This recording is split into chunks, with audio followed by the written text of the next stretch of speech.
بسم الله الرحمن الرحيم.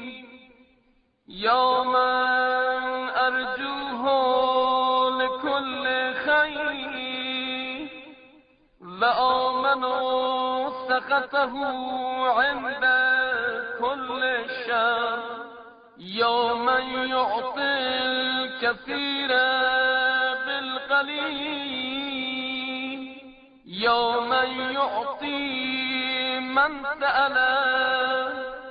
يا من يعطي من لم يسأله ومن لم يعرفه تحننا منه ورحمة.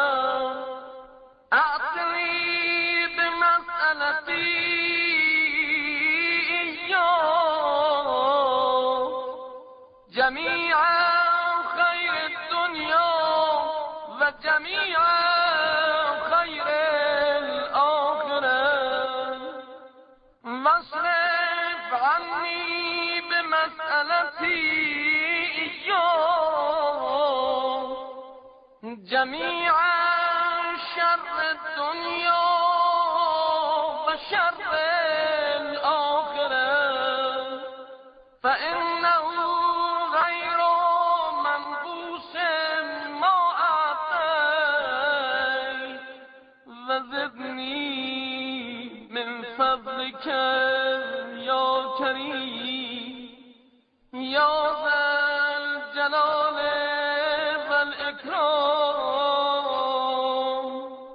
يا ذا النعماء والجود يا ذا المن والدوم. حرم شيبتي على النار.